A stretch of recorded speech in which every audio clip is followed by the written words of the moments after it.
سب کچھ ہو بیوی نہ ہو تو تنہائی کا احساس مار دیتا ہے۔ اس سے ایک اور مطلب نکلتا ہے کہ لباس کے بغیر ایک لمحہ گزارا نہیں۔ سارا دن پانی نہیں پیتے ہیں نا، اب میں بیان میں پانی پی رہا ہوں، لیکن 16 گھنٹے تو گزارے ہیں نا، پانی نہیں پیا، کھانا نہیں کھایا، 16 سیکنڈ لباس کے بغیر گزار سکتے ہیں؟ بولو۔ کوئی بھی کمرے میں نہ ہو، تم تنہا ہو، تم کپڑے اتارو تو تم اپنے آپ کو عجیب فیل کرو گے، تم خود اپنے آپ کو چادر میں چھپانے کی کوشش کرو گے۔ ان لباس ایک ایسی زبردست ضرورت ہے بلا دلیل کہ تم تنہا کمرے میں بھی کپڑے اتارو تو تم اپنے آپ کو عجیب سا محسوس کرتے ہو۔ اس سے پتہ چلا کہ بیوی کے بغیر کوئی زندگی نہیں ہے اور خامد کے بغیر عورت کی کوئی زندگی نہیں ہے۔ یہ ہمارا بدبخت معاشرہ ہندی کہ کسی بچی کو طلاق ہو جائے وہ گل سڑ کے مر جاتی، اس کی شادی نہیں ہوتی۔ کوئی جوان بچی بیوہ ہو جائے وہ سسک سسک کے مر جاتی، اس کی شادی نہیں ہوتی۔ کوئی 40-50 سال کا ہو جائے مرد، اس کی بیوی مر جائے، کوئی اس کو لڑکی دینے کے لیے تیار کوئی نہیں۔ اور لباس کا لفظ بتاتا ہے کہ شادی کے بغیر انسان ننگا ہے، اور ننگے انسان کا کوئی کہیں بھی گزارا نہیں ہے۔ لفظ لباس بتاتا ہے کہ ہم اس چیز کو رواج دیں کہ شادیاں ہوں، بیوہ کی شادی ہو، مطلقہ کی شادی ہو، کوئی کس کی بیوی مر جاتی ہے۔ حضرت ابن مسعود کا فرمان ہے اگر میری موت میں 10 دن باقی ہوں تو بھی میں شادی کر لوں گا اگر میری بیوی مر جائے تو۔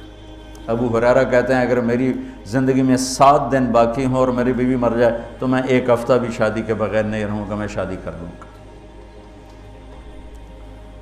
تو ہم ایک ہندی معاشرے سے متاثر ہیں جہاں بیوہ کی کوئی سنوائی نہیں، مطلقہ کی کوئی سنوائی نہیں، اور کوئی جوان بھی 2-4 بچے ہیں اور بیوی مر جائے تو اس کی کوئی شادی نہیں ہے، وہ سسک سسک کے وہ بلک بلک کے زندگی گزارتے ہیں۔ ہم لوگ اس کو رواج دیں۔ لباس، لفظ لباس بتا رہا ہے کہ جیسے لباس کے بغیر ایک لمحہ آدمی چین سے نہیں بیٹھ سکتا، ایسے ہی اس رشتے کے بغیر زندگی میں کوئی خوبصورتی نہیں، کوئی حسن نہیں۔ میں نے جیسے کہا لباس سب سے قریب ہے، تو اس کے بعد بیوی کا حق سب سے پہلے آ جاتا ہے۔ ماں باپ کی طرف سے زیادتی آئے تو تمہارے ذمے ہے اپنی بیوی کو بچاؤ، اللہ کے واسطے اپنی بیویوں کی حفاظت کرو۔ ہاں تمہاری بیوی کی طرف سے زیادتی آئے تو اللہ کے واسطے ماں باپ کی حفاظت کرو۔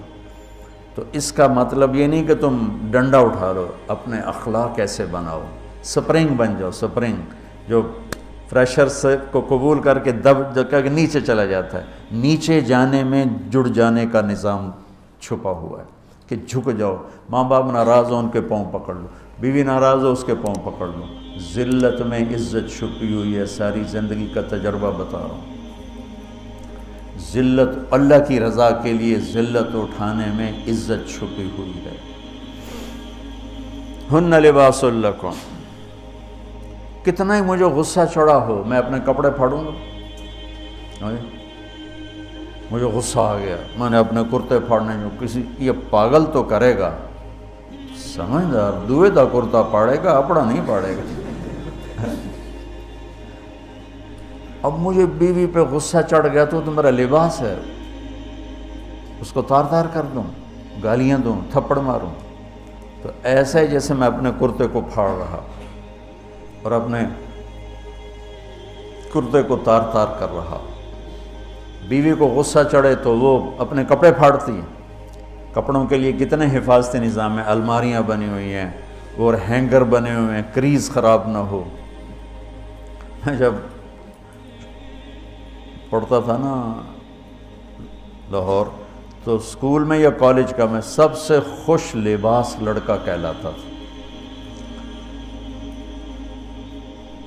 کہ میں اپنی اسکول سے آ کر نا، اب ہاسٹل میں کوئی استریاں تو ہیں نہیں، نہ ہی کوئی نوکر، تو اپنی پتلون کو ایسے ہاتھوں سے استری کرنا اور کر کے پھر تہ لگانا، پھر سرانے کے نیچے رکھنا پھر اس کے اوپر سونا تاکہ خود بخود استری ہو جائے اور کریز ٹھیک ہو جائے، اور رات کو بالوں کے اوپر رومال باندھنا تاکہ بالوں کی سیٹیں خراب نہ ہو جائیں۔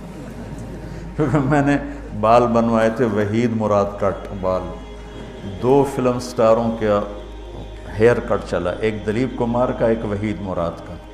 تو عام جو تھے نا بال کاٹنے والے، وہ 8 آنے لے کے بال کاٹ دیتے تھے۔ وحید مراد کٹ کے لیے 5 روپے لگتے تھے۔ 5 روپے اس زمانے میں بہت بڑی دولت تھی، جب ڈالر 1 روپے کا تھا۔ 5 ڈالر کتنے ہو گئے ہیں جی؟ 500 سے اوپر ہے۔ تو یوں سمجھو کہ وہ 5 روپے دے کر وحید مراد کٹ بنتا تھا، تو پھر میں وہ اوپر رومال باندھتا تھا کہ سوتے ہوئے میرے بالوں کا ہیئر سٹائل خراب نہ ہو جائے۔ ایک چھوٹا سا بچہ ہے لیکن اپنے لباس کو کیسے حفاظت کر رہا ہے، کریز ٹھیک کر رہا ہے، سرانے کے نیچے رکھ رہا ہے اور اس کو صاف ستھرا رکھ رہا ہے۔ ہم کھاتے ہوئے کیا کرتے ہیں، آگے اگر کپڑے نئے پہنے ہوں تو آستینیں چڑھا لیتے ہیں کہ کہیں کوئی شوربہ کچھ سالن ادھر نہ لگ جائے، ادھر نہ لگ جائے۔ میں جب بھی بیٹھتا ہوں تو میری بیوی کہتی ہے آستینیں چڑھاؤ، آستینیں چڑھاؤ، لگ نہ جائے۔ اور آگے ہم کیا کرتے ہیں، تولیہ رکھتے ہیں، نیپکن رکھتے ہیں، رومال رکھتے ہیں۔ بڑے بڑے ہوٹلوں میں جاؤ تو پہلے وہ ساتھ رکھا ہوتا ہے کہ کوئی کھانے کا ذرہ گرے، سالن کا کوئی قطرہ گرے تو آپ کے کپڑے خراب نہ ہوں۔ ہم کیچڑ میں جا رہے ہوں تو ہم اپنے پاؤں گندے کر لیتے ہیں، کپڑے گندے نہیں ہونے دیتے۔ اپنے شلوار اوپر کر لیتے ہیں، پتلون اوپر کر لیتے ہیں، پاجامہ اوپر کر لیتے ہیں۔ تو جب کہیں سے کوئی آنے لگے ایسی ناگواریاں تو اپنے اوپر لے لو، بیوی پہ نہ آنے دو۔ ہم کپڑا بچاتے ہیں یا پاؤں بچاتے ہیں؟ کپڑا بچاتے ہیں، شلوار اوپر ٹانگ لیتے ہیں، کرتے کو یوں سمیٹ لیتے ہیں۔ تو جتنا کیچڑ ہے حالات کا، واقعات کا، اخلاق کا، وہ کیچڑ اپنے اوپر لے لو، بیوی کو بچا لو۔ اور بیوی کیا کرے، وہ جتنا کیچڑ ہے حالات کا، واقعات کا، ناگواریوں کا، اپنے اوپر لے لے، خامد کو بچا لے۔ لباس کا اور کیا کام ہے، یواری سواتکم، یہ تمہارے عیب چھپاتا ہے۔ تو میرا کام کیا ہے، میں بیوی کی کمیاں چھپاؤں، ڈھنڈورا نہ پیٹوں۔ بیوی کا کام کیا ہے، خامد کی کمیاں چھپائے، ڈھنڈورا نہ پیٹے۔ دوسرا کام کیا ہے لباس کا، وریشہ، لباس مجھے خوبصورت بناتا ہے۔ یہ ایک واحد رشتہ ہے جو زندگی کو خوبصورت بناتا ہے۔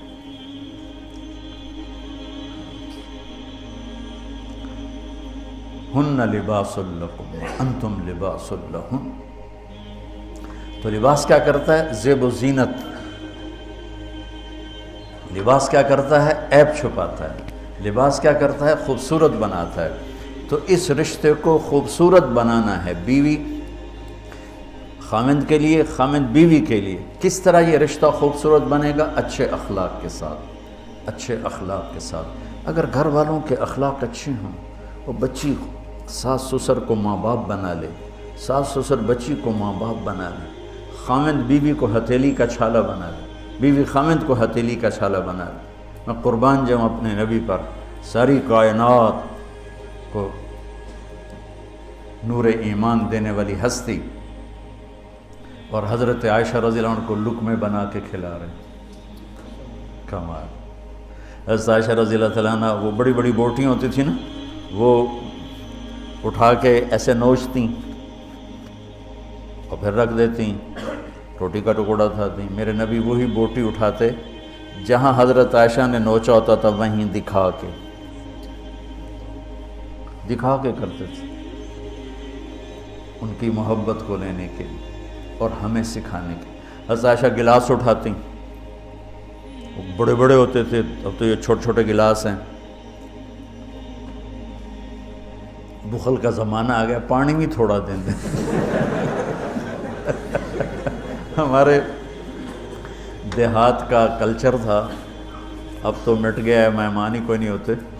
جب کچی سڑکیں ہوتی تھیں اور ذرائع نہیں تھے تو بہت سے مسافر ہمارے ڈیروں میں آ کے رات گزارتے تھے، ہماری پہچان والے نہیں، اجنبی راہگیر، اور کوئی پہچان والے بھی، لیکن جو بھی تھے، کوئی اپنے ہیں، پہچان والے ہیں، دوست ہیں، مسافر راہگیر ہیں، ان کو رات کو کھانے کے بعد دودھ پلانا یہ ہماری تہذیب تھی کہ جتنے بھی ہیں دیرے میں 15 ہیں 20 ہیں 1 ہے، جاؤ بھئی روٹی کھا لی ہاں دودھ پیواؤ سارے ہیں۔ وہ جانور بہت زیادہ ہوتے تھے، کھیتی باڑی کم ہوتی تھی، دودھ وافر ہوتا تھا، وہ گلاس اتنے بڑے بڑے ہوتے تھے، 3 پاؤ کا گلاس ہوتا تھا۔ تو ایک ہمارے دادے کے زمانے کا نا چاچا لال سنپال وہ آ گیا دیرے میں، نوکر گیا دودھ پلانے، تو گلاس کو دیکھ کے نوکر سے کہندا پتر میں نہیں پیندا۔ اسا کہا چاچا کیوں نہیں پینا؟ اسا کہا 2 تو ود پیواں تو بے غیرت بنا تے 2 تے میرا گزارا نہیں جاتا میں نہیں پیندا۔ تو حضرت عائشہ رضی اللہ تعالیٰ عنہ گلاس اٹھاتی اور یہ پیا، یہ رکھا۔ میرے نبی اٹھاتے اور جہاں حضرت عائشہ کے ہونٹ لگے ہوتے تھے وہاں ہونٹ رکھ کے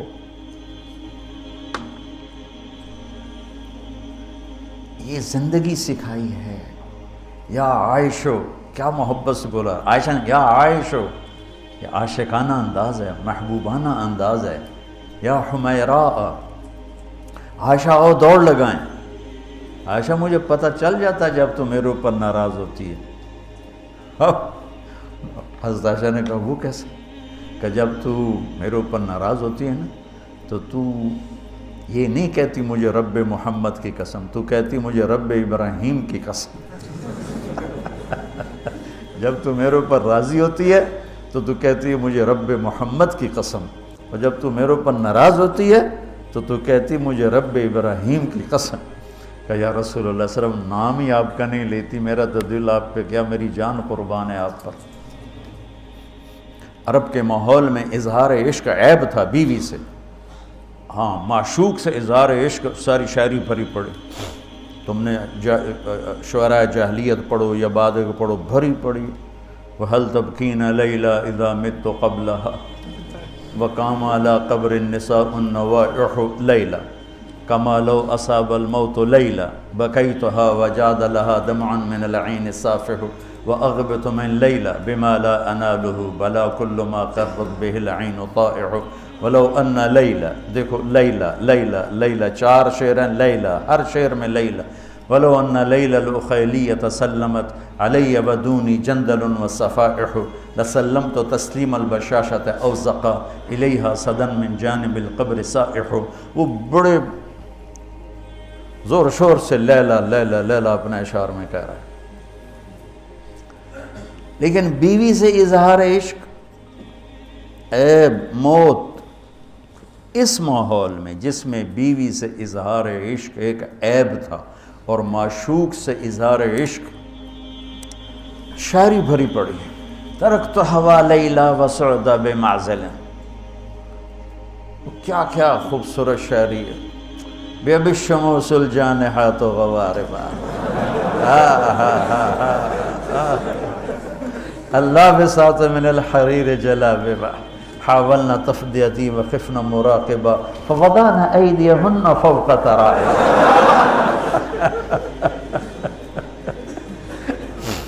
عرب کی شاعری بھری پڑی ہے عشق و معشوقی سے۔ اس ماحول میں میرے نبی سے ایک شخص کہتا ہے یا رسول اللہ من احب الناس الیک، آپ کو سب سے زیادہ کس سے پیار ہے؟ بھری محفل ہے، مسجد الگ نہیں کہ یوں کر کے پوچھ رہا ہو، بھری محفل میں آپ سب سے زیادہ کس سے پیار کرتے ہیں؟ تو آپ نے زور سے کہا عائشہ سے۔ اللہ اکبر، اللہ اکبر، ہائے ہائے ہائے۔ وہ تو ہل گئے، کہنے لگے، ان کی تو سمجھ میں نہیں آئی بات، تو انہوں نے کہا یا رسول اللہ میرا مطلب ہے مردوں میں آپ کس سے زیادہ پیار کرتے؟ تو آپ کو اندازہ ہو گیا بھئی کیوں یہ پوچھ رہا ہے، اس کو ہضم نہیں ہوا جواب۔ تو آپ نے کہنا تھا ابو بکر سے، تو آپ نے فرمایا مردوں میں عائشہ کے عباس، ابوہا عائشہ کے عباس۔